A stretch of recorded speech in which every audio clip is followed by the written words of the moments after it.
السلام علیکم listeners and readers my YouTube channel bold romantic novel میں آپ کے لیے لے کے آئی ہوں روڈ ہیرو کے ساتھ رکھے ناول۔ بہت ہی ڈیفرنٹ سٹوری ہے لسنرز، اور آج کی ایپیسوڈ تو بہت ہی ڈیفرنٹ ہونے جا رہی ہے لسنرز۔ اپنے کمنٹس اور لائک کا اظہار ضرور کیجیے گا۔ جی تو چلتے ہیں آج کے ایپیسوڈ کی جانب۔ 6 ایپیسوڈ کی جانب۔ خیریت کہاں کبیر دادا ادھیت عمر شہاب شاہ؟ کسوری نے مسکراتے ہوئے کہا، جب کبیر دادا جیسا آدمی شادی کر لے گا تو خیریت کہاں رہے گی؟ ہاں ہاں ہاں، کبیر دادا نے کہہ کر لگایا، یہ خبر آپ تک بڑی جلدی پہنچ گئی ہے، باخبر رہنا تو پڑتا ہے کبیر دادا۔ ویسے اخلاق حسین شاہ صاحب آپ سے سخت خفا ہیں۔ شہاب نے ساتھ بیٹھتے ہی دوسرے آدمی کی طرف اشارہ کیا۔ خیر کرے شاہ صاحب، میں کیا سن رہا ہوں؟ کبیر دادا اس کی طرف متوجہ ہوا۔ کبیر دادا، دلاور شیخ میرا خاص آدمی تھا۔ اخلاق حسین کے لہجے میں بھی سخت قسم کی خفگی کا اظہار ہو رہا تھا۔ کبیر دادا نے سر ہلاتے ہوئے سرسری لہجے میں کہا، اب تو نہیں رہا نا، تو آپ کسی اور کو خاص آدمی بنا لیں۔ سن لیا شہاب صاحب؟ اخلاق حسین شہاب کی طرف متوجہ ہوا۔ کبیر دادا، آپ زیادتی کر رہے ہیں۔ شہاب نے اخلاق حسین کی طرف داری کرنے سے دیر نہیں لگائی تھی۔ کبیر دادا نے کندھے اچکاتے ہوئے بے پرواہی سے کہا، یہ بھلا کون سی زیادتی ہے؟ دلاور شیخ، دلاور اخلاق حسین کا رشتہ دار تو تھا نہیں، ایک عام سا گنڈا تھا، مر گیا ہے تو اس کی جگہ لینے کے لیے کوئی اور آ جائے گا۔ اخلاق حسین غصے پر لہجے میں طنز میں بولا، صحیح کہا، کسی بھی گنڈے کے مرنے کے بعد جگہ لینے والے کئی مل جاتے ہیں۔ کبیر دادا کے چہرے پر گہری سرخی ابھری، مگر جب وہ بولا تو اس کا لہجہ ان تاثرات سے میل نہیں کھا رہا تھا۔ اس کے چہرے پر ہوا اڑی ہوئی تھی۔ اور شاہ صاحب، میرا تجربہ کہتا ہے کہ سوچ کر بولنے والے زیادہ عرصہ زمین کے اوپر چلتے نظر آتے ہیں۔ شہاب نے فوراً مداخلت کی، آپ لوگ تو لڑنے لگے۔ شہاب صاحب نے دیکھ کر کبیر دادا کا لہجہ اور بدلا، جاتی بھی یہ کرے اور دھمکیاں بھی یہ دے، ہم نے بھی کوئی چوڑیاں نہیں پہنی۔ سیاست میں حصہ لینے کا مطلب یہ نہیں کہ ہم اپنا کام بھول گئے ہیں یا چھوڑ دیا۔ اچھا، اب چھوڑو اس بحث و تکرار کو اور بات ختم کرو۔ دلاور شیخ کا قتل کبیر دادا کی جلد بازی ہے، لیکن اس کی اہمیت اتنی زیادہ نہیں کہ لڑائی کرنا پڑے۔ ٹھیک ہے شہاب صاحب، آپ کی بات مان لیتے ہیں، لیکن کبیر دادا نے وہاں نہایت غلط اعلان کیا کہ آج کے بعد اس محلے میں میرا کوئی آدمی نہیں جائے گا۔ شہاب کبیر دادا کو مخاطب ہوا، یقیناً اس کے بارے میں آپ کچھ سوچیں گے۔ کبیر دادا حتمی لہجے میں بولا، میں سوچ کر فیصلہ کرتا ہوں، فیصلہ کر کے نہیں سوچتا۔ اخلاق نے طنزیہ لہجے میں شہاب کو متوجہ کیا۔ سن لیا کبیر دادا؟ شہاب شاہ نے امید بھرے لہجے میں اسے پکارا۔ کبیر دادا نے کہا، شہاب صاحب، کیا کبیر دادا کی زبان اتنی ہلکی ہے؟ سمجھنے کی کوشش کرو۔ اس مرتبہ اخلاق حسین براہ راست اسے مخاطب ہوا، اگر میں نے اس محلے والوں کو یوں ہی چھوڑ دیا تو وہ باغی ہو جائیں گے اور میرا روب حق باقی رہے گا۔ چند گھرانوں سے کوئی فرق نہیں پڑتا۔ کبیر دادا اپنی زبان سے پھرنے کے لیے تیار نہیں تھا۔ شہاب صاحب، اب مجھ سے کوئی گلہ نہ کرنا، اخلاق حسین خفگی بھرے لہجے میں کہتے ہوئے وہاں سے جانے لگا۔ ہاں بات تو سنو۔ شہاب نے اسے روکنے کی کوشش کی، مگر اخلاق حسین انسنی کرتا ہوا وہاں سے نکل گیا۔ شہاب نے افسوس بھرے لہجے میں انداز میں سر ہلایا، یہ اچھا نہیں ہوا، صحیح کہہ رہے ہیں آپ۔ کبیر دادا نے اسبات میں سر ہلایا، غریب MNA اور ایک گینگ کا سربراہ بے موت مارا جائے گا۔ شہاب ہنسا، ویسے میری سمجھ میں نہیں آ رہا کہ آپ کو ہو کیا گیا ہے؟ اس سے پہلے تو آپ نے کبھی بھی کسی عورت کو اتنی اہمیت نہیں دی۔ اہمیت کہاں دی ہے؟ صرف نکاح پڑھا ہے۔ اگر کوئی عورت نکاح پڑھا کر ہی میری تنہائی کی ساتھی بننے کی خواہاں ہے تو مجھے کیا اعتراض؟ ان دو بولوں کی اہمیت تو بس اتنی ہے کہ ایک لفظ 3 بار دہرانے سے سب کچھ ختم، ہر ذمہ داری، ہر واسطہ خاص خلاص۔ تو اس کی ایک لفظ کی تکرار کب ہوگی؟ وہ مسکرائے۔ کبیر دادا کے 1 گھنٹے کی قیمت اتنی کم نہیں کہ وہ 2 تو 3 دن میں اس کی قیمت وصول ہو جائے۔ چند دن اس سے لطف اندوز ہو تو لوں، یوں انچھوا مال ہے کیا؟ اس کے بعد بھی ہمیں گنگا ہاتھ میں دھونے پڑیں گے۔ سنا لڑکی نہایت پرکشش اور جاذب نظر خوبصورت ہے؟ کبیر دادا نے کہہ کر لگایا، وہ کیا کہتے ہیں، امید پر دنیا کام ہے۔ اچھا وہ بات کا مسئلہ ہے، فی الحال یہ بتائیں اخلاق نے حسین شاہ کے مسئلے کے بارے میں کیا سوچا؟ میرا تو مشورہ ہے جانے دیں، اس محلے میں کون سا کسی نے آپ کے پاس آ کر شکایت کرنی ہے؟ کبیر دادا نے بے ساختی سے کہا، وہ تناوش کا محلہ ہے۔ یہ کہتے ہی اسے احساس ہوا کہ وہ کچھ غلط کہہ گیا ہے۔ فوراً وضاحت کرتے ہوئے، میرا مطلب ہے جب تک وہ میرے پاس موجود ہے یہ کہہ تو سکتی ہے کہ میرا اعلان بس ہوائی فائر ہی تھا۔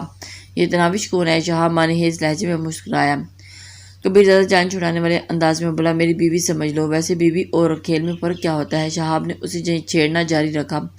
یار چھوڑو اس موضوع کو، کبیر نے بیزاری سے کا اظہار کیا۔ ایسے بہت سوالات کا سامنا کرنا تو باقی ہے۔ کبیر دادا ابھی سے چی بول گئی ہے اور مجھے چلنا چاہیے۔ کبیر دادا کی سیانی ہنسی ہونٹوں پر بکھرے ہوئے کھڑا ہو گیا۔ کب تک بھاگو گے؟ شہاب کھلکھلا کر ہنستے ہوئے اس کے ہمراہ اٹھ گیا۔ کبیر دادا کو باہر آتا دیکھ کر ڈرائیور نے جلدی سے گاڑی سٹارٹ کر دی اور اس کے قریب لے آیا۔ شہاب الوداعی مسافہ کر کے اس نے عقبی نشست سنبھالی۔ گھر چلو، ڈرائیور کے پوچھنے پر ہی اس نے بتا دیا۔ 8:30 ہو گئے ہیں اور 10 بجے اس نے تناوش کو لینے جانا تھا۔ گھر پہنچتے ہی محافظوں کو چند منٹ میں تیار ہو جانے کا حکم سنا کر وہ اپنی خواگاہ میں گھس گیا۔ اور ویسے دادا کل سے کچھ عجیب سی حرکتیں نہیں کر رہا۔ کبیر دادا کی نظروں سے اوجھل ہوتے ہی اس نے ذاتی محافظ حصار سے تبصرہ کیا اور بخش نے تائیدی انداز میں کہا، کہہ تو صحیح رہی ہے۔ امتیاز اور باقر نے اسبات میں سر ہلا دیا۔ باقر نے خیال ظاہر کیا، ویسے لڑکی بہت خوبصورت ہے جس کی وجہ سے باس سے رہا نہیں جا رہا۔ امتیاز بولا، کئی خوبصورت لڑکیاں کبیر دادا کی زندگی میں آ چکی ہیں، ہاں مگر اس لڑکی میں کوئی نئی بات ضرور ہے۔ باقر اپنی بات پر قائم تھا۔ رخسار نے کہکا لگا کر کہا، نئی بات یہی ہے کہ نئی نکور ہے۔ بخش نے کہا، اور دلاور شیخ کو قتل نہیں کرنا چاہیے تھا، وہ اخلاق حسین کا خاص آدمی تھا، اور ابھی دیکھا کتنے غصے سے وہ شہاب صاحب کو کوٹھی سے رخصت کر گیا ہے۔ امتیاز نے لقمہ دیا، تمہاری بھی بےزتی کر دی ہے نا؟ مجھے علم تو ہوتا تو کسی بھی مسافر کے لیے ہاتھ نہ بڑھاتا۔ یہ ہر حال اس بار کبیر دادے کے سامنے منہ کھولنے کی ضرورت نہیں ہے۔ باقر ہنسا، بہتر یہ ہے کبیر دادا کو معلوم ہونا چاہیے کہ ان کی وجہ سے ان کے محافظ کو کتنی بےزتی ہو گئی ہے۔ بخش نے کہا، چھوڑو یار، سانڈوں کی لڑائی میں فصل ہی اجڑتی ہے۔ باقر نے کہا، تو یہ تو خیر غلط بات ہے۔ اخلاق حسین شاہ ہمارے لیے سانڈ ہو سکتا ہے، کبیر دادا کے سامنے اس کی حیثیت بکری سے زیادہ نہیں ہے۔ امتیاز پوچھنے لگا، ویسے اب اس لڑکی کی یہاں کیا حیثیت ہوگی؟ کیا اس کے احکامات کی بھی پابندی کرنا پڑے گی؟ اس کی مدت قیام اور 2-3 دن سے زیادہ نہیں ہوگی۔ بخش نے کہکا لگایا، اور اتنے دنوں میں غریب کو خوابگاہ سے نکلنے کا موقع نہیں ملے گا۔ احکامات حق دے گی۔ اس کی بات سن کر باقی بھی کھلکھلا کر ہنس پڑے۔ اس وقت کبیر دادا اندر سے برآمد ہوا۔ سیاہ رنگ کے 3 پیس سوٹ نے اس کی وجاہت میں اضافہ کر دیا۔ امتیاز دبے لہجے میں بولا، آج تو دادا نے بڑی چمک نکالی ہوئی ہے، دولہا جو ہوا۔ بخش نے سر جھکاتے ہوئے دانت نکالے۔ کبیر دادا ان کی باتوں سے بے خبر آگے والی گاڑی میں بیٹھ گیا۔ اس کے بیٹھتے ہی ڈرائیور نے گاڑی بڑھا دی اور اپنے محافظوں سے زیادہ بے تکلف نہیں تھا، جو بھی کم گوئی اس کی فطرت تھی۔ کوٹھی سے نکلتے 9:45 ہو چکے تھے اور صبح 10 بجے کے قریب وہ تناوش کے گھر کے سامنے رک رہے تھے۔ کبیر دادا کی کار سے باہر نکلتے ہی بخش اور امتیاز اس کے پیچھے پیچھے چلنے لگے۔ دروازہ بند تھا۔ کبیر دادا نے بخش کو دستک دینے کا اشارہ کیا۔ دروازہ کھٹکھٹانے کے چند لمحوں کے بعد ہی اندر سے سہمی آواز میں پوچھا گیا، کون؟ بخش نے فوراً جواب دیا، حالہ ہم دلہن کو لینے آئے ہیں۔ ایک دم دروازہ کھول کر بشریٰ نے باہر جھانکا، دلہن؟ اس کے لہجے میں حد درجہ حیرانی تھی۔ سٹریٹ لائٹ کی روشنی میں کبیر دادا کو دیکھتے ہی وہ ہقلاتے ہوئے بولی، تناوش بیٹی تو کافی دیر ہوئے لے گئے ہیں۔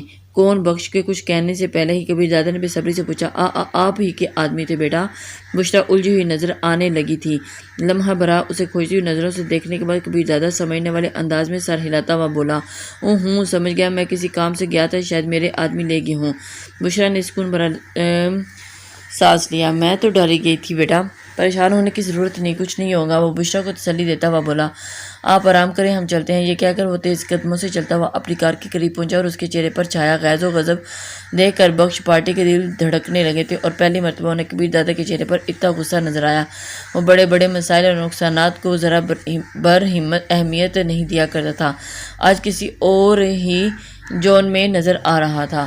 شہاب علی خان کے گھر سے نکلتے ہی اخلاق حسین موبائل فون نکال کر کسی کا نمبر ڈائل کرنے لگے۔ ڈرائیور کو اس نے گھر جانے کا بتا دیا تھا، پہلے ہی گھنٹے پر کار ریسیو کر لی گئی تھی۔ مؤدبانہ لہجے میں پوچھا گیا، شاہ جی ہاور؟ کبیر اس وقت شہاب علی خان کے پاس بیٹھا ہے اور تم اس لڑکی کو لانے کے لیے کسی کو اس کے گھر بھیج دو؟ ہاور نے حیرانی سے پوچھا، مگر کسی دوسرے کے ساتھ وہ کیسے آئے گی؟ میری اطلاع کے مطابق کبیر نے 10 بجے اپنے آدمی وہاں بھیجنے ہیں۔ وہ لڑکی کبیر خان کے تمام آدمیوں کو نہیں پہچانتی ہوگی، تم کسی کو بھی وہاں بھیج دو، وہ اسے کیا معلوم وہ اس کے آدمی ہیں یا کسی اور کے۔ ٹھیک ہے شاہ جی، میں ہوں تو اس وقت کہیں باہر ہوں، اپنے آدمیوں کو بتا دیتا ہوں، وہ آدمی وہ اسے لے آئیں گے۔ کیا اسے آپ کے پاس بھیج رہے ہیں؟ اخلاق حسین ہنسا، بھابھی تو وہ تمہاری بننے والی تھی، یقیناً مجھ سے زیادہ تمہارا حق بنتا ہے۔ کبیر دادا پھڈا تو ڈالے گا؟ خاور کے لہجے میں تشویش تھی۔ کبیر نے کون سا سچ مچ نکاح پڑھایا ہے اور پھڈا ڈالنے ڈالے گا۔ کبیر جیسے آدمیوں کے لیے ایسی لڑکیوں کی کوئی اہمیت کھیل سے بڑھ کر نہیں ہوتی۔ یوں بھی جو جنس وافر مقدار میں دستیاب ہو وہ اپنی قدر کھو بیٹھتی ہے، اور کبیر جیسے آدمیوں کو لڑکیوں کی کیا کمی؟ تو ہمیں لڑکیوں کی کون سی کمی ہے؟ ہم کیوں ایک لڑکی کے لیے کبیر دادا سے دشمنی کو بڑھاوا دیں؟ ہم دشمنی نہیں بڑھا رہے، کبیر دادا کو گاور کروا رہے ہیں کہ ہم نے بھی چوڑیاں نہیں پہنی۔ دوسرا، یہ لٹی پٹی لڑکی جب گھر جا کر اپنی بربادی کی داستان سنائے گی اور وہ داستان اس محلے میں پھیلے گی تو وہ خود بخود ہی اس محلے کے لوگوں کو میری اہمیت معلوم ہو جائے گی۔ ہاورڈ شہر نے تحسین آمیز لہجے میں پوچھا، گویا آپ ایک تیر سے دو شکار کرنا چاہتے ہیں؟ اخلاق حسین نے فخریہ لہجے میں کہا، ایک اچھے شکاری کو تیر تیز نہیں ضائع نہیں کرنے چاہیے۔ شاہ جی، آپ کی بات تو ٹھیک ہے، مگر کبیر دادا اسے بعید نہیں کہ اس لڑکی کے لیے کوئی الٹا سیدھا قدم اٹھا لے۔ ہاورڈ شیخ کے لہجے میں تشویش کا عنصر نمایاں ہوا۔ کبیر کو بھی اچھی طرح جانتا تھا کہ میں کبھی کچے پر پاؤں نہیں رکھے گا، اور ایک لڑکی کے لیے وہ کسی صورت مجھ سے دشمنی نہیں مولے گا۔ ٹھیک ہے شاہ جی، جو آپ کی مرضی۔ کہاں جانا ہے دادا؟ ڈرائیور کے ساتھ بیٹھے اس کے سیکرٹری نے سہمے لہجے میں پوچھا۔ اخلاق حسین کی کوٹھی پر چلو۔ کبیر دادا نے اپنے لہجہ نارمل رکھنے کی کوشش کی، جس میں اسے بالکل ہی ناکامی ہوئی تھی۔ جی دادا، عظیم نے کہا۔ ڈرائیور نے گاڑی آگے بڑھا دی۔ اخلاق حسین کے وسیع عریض کوٹھی تک انہیں 20 منٹ لگے تھے۔ اسی دوران کبیر دادا بے صبری سے پہلو بدلتا ہوا بار بار گاڑی کو دیکھتا رہا، اور ڈرائیور اس کا مزاج آشنا تھا، اس لیے اس نے حد الوسیع تیز رفتار کا مظاہرہ کیا۔ چوکیدار نے باہر نکل کر اس کی کار کو دیکھا، اور وہ کبیر دادا کو اچھی طرح پہچانتا تھا، لیکن اس کے باوجود دروازہ کھولنے کی طرف نہیں بڑھا تھا۔ البتہ کبیر دادا کو دیکھ کر اس کے چہرے پر خوف کے اثرات ضرور نمودار ہو گئے تھے۔ اسے خاموش کھڑا دیکھ کر ڈرائیور نے کہا، دروازہ کھولو۔ وہ ہکلاتے ہوئے بولا، شاہ صاحب، کسی کے لیے دروازہ کھولنے سے منع کیے ہوا ہے۔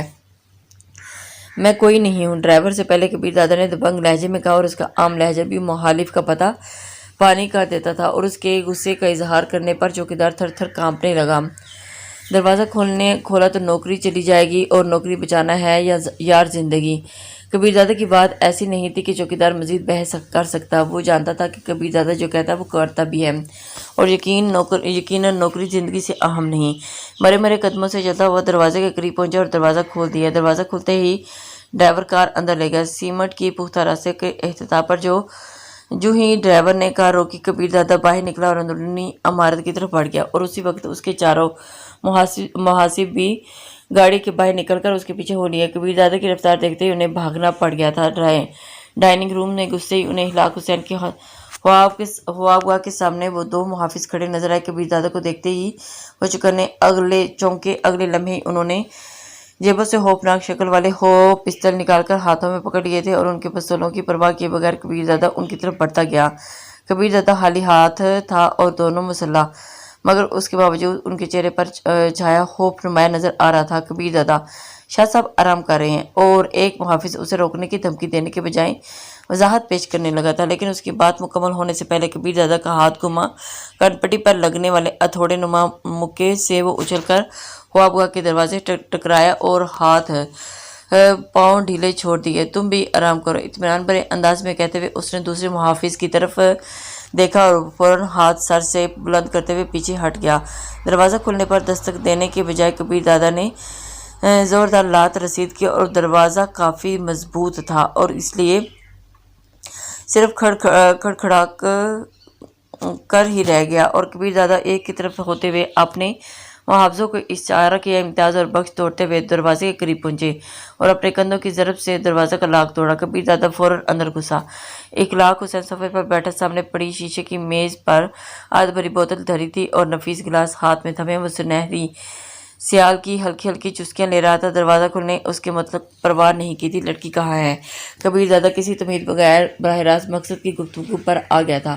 اخلاق حسین کے طنزیہ لہجے میں پوچھا، لڑکی یا تمہاری دلہن جو سمجھو، مگر وہ ہے کہاں؟ اخلاق حسین منہ بناتے ہوئے بولا، تمہاری بیوی کے بارے میں مجھے کیا معلوم؟ یہ الفاظ اس کے ہونٹوں پر تھے کہ بجلی چمکنے کی طرف کبیر دادا اپنی جگہ پر اچھلا اور اس کے پاؤں کی بھرپور ٹھوکر اخلاق حسین کی چھاتی پر لگی اور وہ صوفے سمیت پیچھے کو الٹ گیا۔ اگلے ہی لمحے اس کی گریبان سے پکڑتے ہوئے کبیر دادا نے اوپر اٹھا لیا تھا۔ شاید تمہیں بھول گیا ہے کہ کسے مخاطب ہو؟ کبیر دادا اس کا نتیجہ تمہیں بھگتنا پڑے گا۔ اخلاق حسین کے گلے کی خڑخڑاتی آواز نکلی، اگر تم زندہ بچ گئے تو کبیر دادا نے اسے زمین پر پٹکتے ہوئے جیب سے پستول نکالا۔ تم اپنے حواس کھو چکے، ایک لڑکی کے لیے تم میرے ساتھ یہ سلوک کر رہے ہو؟ اخلاق حسین کے لہجے میں پہلی بار خوف جھلکا تھا۔ میرے 3 تک گننے سے پہلے اگر تم نے زبان کھول کر اپنی زندگی کی تول دے سکتے ہو، اور ایک اس کی بات کا جواب دیے بغیر کبیر دادا نے دھمکی دیتے ہوئے گنتی گننی شروع کر دی تھی، اور اس کے 3 کہنے سے پہلے اخلاق حسین جلدی سے بولا، وہ خاور شیخ کے پاس ہے، کہاں رہتا ہے؟ کبیر دادا نے مکانکی انداز میں اگلا سوال پوچھا۔ اخلاق حسین سرحد سے اس کا پتہ دہرانے لگا۔ کبیر دادا کی آنکھوں میں ہوا دیوانگی نے اسے ڈرا دیا تھا۔ دعا کرنا خاور شیخ نے اگر اسے کچھ نہ کہا ہو تو اسے صرف اسی صورت میں تم زندہ پاؤ گے۔ یہ کہتے ہوئے کبیر دادا نے لمبے لمبے ڈاک بھرتا وہاں سے نکل گیا، اور اس کے محافظ اخلاق حسین کے خوابگاہ کے دروازے پر ہی رک گئے تھے، لیکن اندر داخل نہ ہونے کے باوجود انہوں نے سارا منظر دیکھ لیا تھا۔ کار میں بیٹھتے اس نے ڈرائیور کو خاور شیخ کی کوٹھی کا پتہ بتایا، اور ڈرائیور نے سر ہلاتے ہوئے کار آگے بڑھا دی۔ خاور شیخ اخلاق حسین کا دست راست تھا اور دلاور شیخ کا بڑا بھائی تھا۔ یقیناً تناوش کو اغوا کرنے اپنے بڑے بھائی کی موت کا بدلہ لینے کے لیے تھا۔ عظیم، خاور شیخ کے متعلق تم کیا جانتے ہو؟ اس نے ڈرائیور کے ساتھ بیٹھے اپنے ذاتی سیکرٹری سے پوچھا۔ ایسے معاملات میں وہ بہت باخبر رہتا ہے۔ خاور شیخ دلاور شیخ کا بھائی اور اخلاق حسین کا خاص بندہ ہے۔ وہ دونوں بھائی اخلاق حسین کے لیے کام کرتے ہیں۔ ان کا والد عبداللہ شیخ ایک شریف آدمی ہے۔ وہ اپنے دونوں بیٹوں کی حرکتوں کو دیکھتے ہوئے انہیں گھر سے نکال دیا ہے۔ ان کی 3 بہنیں ہیں، 2 کی شادی ہو چکی ہے، ایک یونیورسٹی میں جاتی ہے۔ تینوں بہنیں بھی نہایت شریف اور گھریلو ہیں۔ اگر یہ بھی کبھی گھر جاتے بھی تو والد فوراً گھر سے باہر نکل جاتا ہے، اسے ان کی صورت دیکھنا بھی گوارا نہیں ہے۔ ماں اور بہنیں البتہ دل کے ہاتھوں مجبور ہو کر ان سے رشتہ رکھے ہوئے ہیں۔ خاور شیخ لڑائی بھڑائی کا کافی ماہر ہے، نہایت ہی چلاک خطرناک شخص ہے۔ اخلاق حسین شاہ کے سارے غیر قانونی دھندوں کا نگران یہی ہے۔ ہوں کر کے کبیر دادا نے گہرا سانس خارج کیا اور کلائی پر بندھی سنہری ڈائل کی گھڑی نگاہ پر دوڑانے لگا، اور اس کی بے چینی ڈرائیور کی نظروں سے اوجھل نہیں تھی۔ اب وہ حت الوسیع کار کو اڑائے جا رہا تھا، اور تیز ڈرائیونگ کرتے ہوئے وہ 15 منٹ میں خاور شیخ کو کوٹھی کے سامنے پہنچ گئے تھے۔ خاور گاڑی ہارن پر چوکیدار ذیلی کھڑکی کھول کر باہر نکلا، اور اس کے کندھے سے رائفل لٹکائی ہوئی تھی، اور اسے تعارف کروا کر دروازہ کھولنے کا تکلف کیے بغیر کبیر دادا نیچے اترا۔ وہ پہلی مرتبہ وہاں آیا تھا۔ چوکیدار اسے پہچانتا نہیں تھا، لیکن وہ اس کی قیمتی کار دیکھ کر چوکیدار کے لیے اس کی اہمیت کا اندازہ لگانا مشکل نہیں تھا۔ اس نے مؤدبانہ انداز میں پوچھا، جی سر، کس سے ملنا ہے؟ سوال جواب میں خود گل جائے بغیر کبیر دادا کا ہاتھ گما گنپٹی پر لگنے والا اتھوڑا نمان موقع چوکیدار کو استفسار کی دنیا میں بہت دور لے گیا تھا۔ کبیر دادا اس کا انجام دیکھنے کے لیے رکا نہیں، یا پھر اسے موقع کی طاقت پر مکمل بھروسہ تھا۔